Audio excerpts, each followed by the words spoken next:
Gising ka pa pala, Belen. Akala ko tulog ka na. Katatapos ko lang itiklop yung mga damit natin, Tino. Ang bango naman ng kamay mo. Amoy sabon. Tino, dahan-dahan. Mainit, Sandali lang naman, Belen.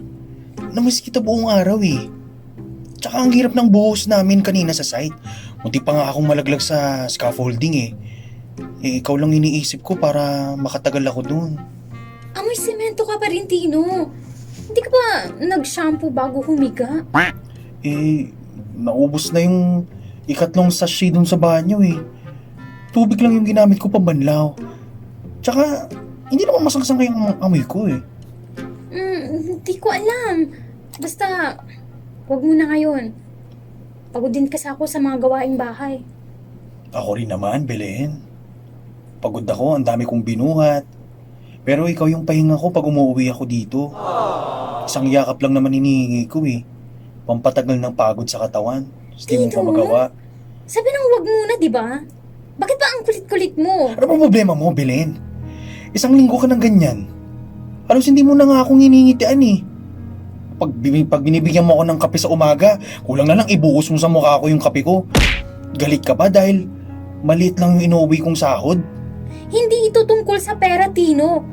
Hindi ako nagre-reklamo sa kinikita mo. Bakit nga? Ba't sa tuwing lalapit ako parang diring-diri ka sa akin? Belen naman, asawa mo ko. Nagtatrabaho ako para sa inyo eh. Yun na nga eh. Alam kong para sa amin to.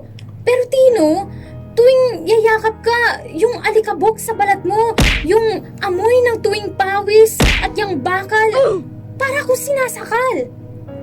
Ganito talaga ang amoy ng trabaho ko eh. Hindi ko naman pwedeng iwan ang amoy ng construction sa site. Alam ko, pero yung amoy na yan ang nagpapaalala sa akin na hanggang dito na lang tayo. Na bukas gigising pa rin ako na magiging amoy semento ulit ikaw. At ako maglalaban ng damit mong punong-puno ng putik. Parang nalulunod ako sa hirap natin tuwing hinahawakan mo ako. Nawawala ang pagmamahal ko sa'yo dahil sa amoy ng kahirapan natin. Hindi ko alam na ganyan na pala nararamdaman mo dahil sa trabaho ko. Gusto ko lang naman maramdaman na sa dulo ng araw pagkatapos ng trabaho ko, may naghihintay sa akin na asawa na hindi nandidiri sa akin na hindi ako kinakahiya. Hindi ako diring-diri sa'yo bilang tao, Tino. Diring-diri ako sa buhay na to. At ang amoy mo, yun ang pinakamasakit na paalala sa akin. Ah. Kasalanan ng shampoo to, hindi siya lumabas.